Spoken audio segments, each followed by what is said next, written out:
प्रदेश के मुख्यमंत्री शिवराज सिंह चौहान ने भू माफिया के खिलाफ सख्त कार्रवाई के निर्देश प्रशासन को दिए हैं। बावजूद सतना जिले में भू माफियाओं का साम्राज्य स्थापित है।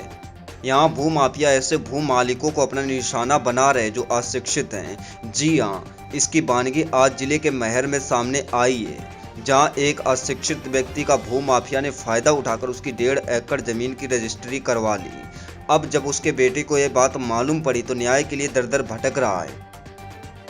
मामला मैहर के हरनामपुर निवासी मिठाईलाल साकेत के 1.5 एकड़ जमीन का है, जिसे सन 2012 में सुरेश तिवारी नाम के एक व्यक्ति ने कुछ अन्य लोगों के साथ कूट रचित तरीके से रजिस्ट्री करा ली थी। पीड़ित मिठाईलाल साकेत ने बताया कि हम पढ़े लिखे नहीं थे, हमें किसी दूसरे की रजिस्ट्री में गवाह स्वरूप दस्तखत करने ले गए और वहां हमारी ही जमीन की रजिस्ट्री करवा ली। हमें कई साल तक इसकी भनक तक नहीं लगी। वहीं पीड़ित मिठाईलाल साकेत के बेटे ने बताया कि हम 2017 में सतना गए थे, वहीं हमको पता चला कि हमारी ज़मीन की रजिस्ट्री सुरेश तिवारी नाम के व्यक्ति के नाम पर है।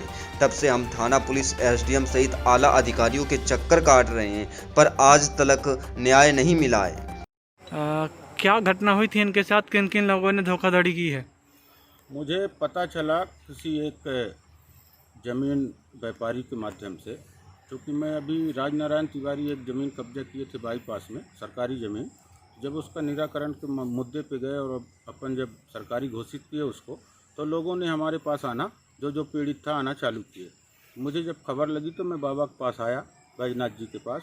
मैंने इनसे पूछा कि भाई आपके यहाँ क्या कैसा मामला है।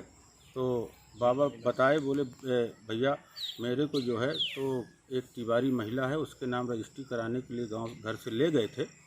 और जब मैं वहाँ रजिस्ट्री कराने गया तो उसी रजिस्ट्री के अंदर कागज़ लगा के अब मुझे चूतिया बना करके ये लोग स्टाम्प ड्यूटी ज़्यादा बता करके और ये लोग हमसे दस्तखत करा लिए। हमने इनसे पूछा कि आप रजिस्ट्रार साहब के यहाँ गए? रजिस्ट्रार साहब ने कुछ पूछा? बोले कुछ भी नहीं पूछा। न रजिस्ट्रार ने पूछा, न वहाँ रहने वाला कोई व्यक्ति भी पूछा कि भाई आपने कितने में ज़मीन बेचा, पैसा मिला कि नहीं मिला, चेक से मिला कि कैश मिला। इनको कोई जानकारी किसी ने नहीं दिया और इनसे सीधे दस्तखत करा लिया गया। फ्रॉडगिरी ये 10-12 लोगों की मिली भगत से हुई है, कोई इसमें एक व्यक्ति नहीं है। और सुरेश तिवारी जो वकील हैं, इनके कई अभी केस और भी चल रहे हैं, कोई इनका एक मामला नहीं है। बाईपास में भी जो मामला था इन्हीं के द्वारा था। अभी 2-4 लोगों के तरफ से और आ रहे हैं आवेदन। इनने हमारे 3 लाख के प्लाट लेने के चक्कर में 40 लाख की ज़मीन हमारी घोटाला कर लिए, कब्जा कर लिए। इस तरह से इनके साथ पूरे मैहर के जितने आला अधिकारी और कर्मचारी थे, सब लोगों ने बैठ करके 3 करोड़ की ज़मीन में पूरा सिस्टम बना के अपनी अपनी भागीदारी हिस्सेदारी निकाल करके और इनको चूतिया बना के, चूँकि ये पढ़े लिखे नहीं हैं, इनके लड़के भी उस समय छोटे थे, 2012 की बात है। और इनको जो है फ्रॉडगिरी करके इनकी पूरी ज़मीन नाम करा लिए, 1.5 एकड़। सिर्फ इनको पैसा RTGS इनके खाते में 3 लाख रुपये किया गया है। और जबकि 1.5 एकड़ ज़मीन की 12 में भी कीमत लगभग 80-90 लाख रुपये होती रही होगी, लेकिन इनके पास ना तो 90 लाख रुपए इन्हें कभी देखा ही नहीं। और इनके खाते में कुल RTGS 3 लाख रुपए हुआ है उन लोगों के द्वारा। तो आरोपी इनमें कौन कौन, मतलब किन किन लोगों ने धोखाधड़ी की थी? इनके ऊपर रजिस्ट्रार उस समय वो थे बागरी जी, सबसे पहली गलती तो उनकी मानी जाए। दूसरा जो स्टैम्प वेंडर था, जो लिखता था, कोई बुंदेल। किसने आपके साथ धोखाधड़ी की और कब की थी? वह 2012 में कभी भी धोखाधड़ी। मंजू तिवारी की रजिस्ट्री होती रही, इसी में मैं बोला उससे, उदयपाल बुंदेला से, कि भाई आज कदगल में दस्तखत खूब कराओ, मैं तो परेशान हूँ। कहीं नहीं स्टाम्प ड्यूटी कम वाले लगे हैं। इस तरह से धोखाधड़ी करके समझ लो दस्तखत करा लाई। फिर जहाँ आप रजिस्ट्री के लिए गए थे वहाँ से आपसे कोई पूछताछ नहीं हुई? कुछ नहीं पूछताछ हुई कि तुम्हारी कहा है भाई तू बेचते है ज़मीन की नहीं बेचते आए। अच्छा, किन किन लोगों ने दस्तखत कराया था आपसे? दस्तखत वहाँ है। हाँ। अब बागरी कराई दस्तखत, जब पहलवती समय पर बागरी कर रहा, रजिस्ट्रार रहा, तो वहाँ दस्तखत कराई सब। फिर यहाँ अब नाम मैं नहीं जानती हूँ क्यों ना रहे, यहाँ कहीं कराई दस्तखत। धोखाधड़ी किसने की आपके साथ? धोखाधड़ी अब यही ना कहीं सुरेश तिवारी। और कौन था? सुरेश तिवारी। अब गवाह में तो समझ लो, गवाह का बताऊँ? बता दीजिए। गवाह में वही के आदमी रहे हैं, कौनो राजनारायण तिवारी नहीं राज नारायण नहीं रहा, उदय ये वकील अंसारी कौनो रहा है, भरौली का वकील रजिस्ट्री लिखा है, अब नहीं उदय पाल के लिखा उतरे हूँ, तो उदय रजिस्ट्री भरौली का लिख के और साइन दस्तखत करा, मैं उदय पाल के धरी, इसी तरह से धोखाधड़ी करी थी। कितने साल से आप लड़ रहे हो अपना केस? अब 2017 से पता चला तो 2017 से लड़ाई शुरू हुई है। कहाँ कहाँ आवेदन दे चुके हैं आप? अरे आवेदन तो कई एक जगह दे चुके हो, लेकिन सब मोरे साथ सब धोखा हुआ था, जो रीबो में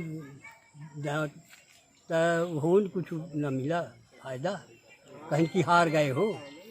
अब ये तहसील में तो भला जो है तहसीलदार ऐसे पूछी सांची से नहीं आ कुछ नामांकन होगा वो के नाम माँ इस जो के पेशी चलती है, तो पेशी चलते हुए और नामांकन होगा, अब पूछ आँच कुछ नहीं। इस तरह तो समझ ले है कि अफसर पूछे आँचे नहीं कि तुम्हारे साथ क्या हुआ, कैसे घटना हुई बाबा, कैसे नहीं हुई, बस वो जब अपन केले जाते सब। क्या नाम है आपका? मिठाई लाल। माफिया हैं, बहुत बड़े हैं ये धोखेबाज। राजनारायण तिवारी एक व्यक्ति हैं, सवेरे से दारू पीते हैं और लोगों की ज़मीनों में गुंडागर्दी से कब्जा करते हैं। ये 4-5 लोगों की पूरी मिली भगत है। तहसीलदार, एसडीएम, तमाम कमिश्नर, कलेक्टर के यहाँ गए, लेकिन ये गरीब की कोई सुनवाई नहीं किया। तब जाके ये हमारे पास आए और हमने इनके पास बैठ के उनको वादा किया है, और वादा आज भी देता हूँ। ये हमारे पिता तुल्य हैं, पिता ही हैं, लोगों ने बांटा है, उससे हमें लेना देना नहीं है। ये हमारे पिता तुल्य हैं, इनको जीत के लिए चाहे हमें जहाँ जाना पड़े, लेकिन इनकी ज़मीन वापस करवा के रहेंगे जब तक जान है। लड़ते रहेंगे और सत्य कभी पराजित नहीं होता भाई साहब, हमेशा जीतता है, परेशान होता है। बहुत परेशान हुए हैं वो। आज 7 साल हो गया। 7 साल में तो इनको कोई व्यक्ति मिला है घर जैसे। मैं आपसे वादा करता हूँ बाबा से, और गांव के गरीबों से भी वादा करता हूँ, मैहर क्षेत्र के गरीबों से भी आग्रह निवेदन करता हूँ, ऐसे कोई केस हों आप लोगों के पास तो हमें ज़रूर बताएं, हम इनको सलाखों तक ज़रूर पहुँचाएँगे। क्योंकि ये केस भाई साहब 420 का मामला है ये, और कानून जो है इनके ऊपर मुकदमा भी कायम नहीं करता। कोई छोटा आदमी होता तो उसके ऊपर सब कुछ हो सकता था, हो सकता है उसको भी मैनेज कर लेते हों। यही सारी मामला थी इनके पास। तो इनको मेरा आग्रह है कि आपके पेपर के द्वारा, टीवी चैनल के द्वारा लोगों को बताया जाए, अधिकारियों तक इस बात को सुनाई जाए कि इनको निजात मिल जाए, इनकी ज़मीन जो गई है इनको वापस मिल जाए। यही हम आशा उम्मीद रखते हैं आपसे भी, ऊपर वाले से भी।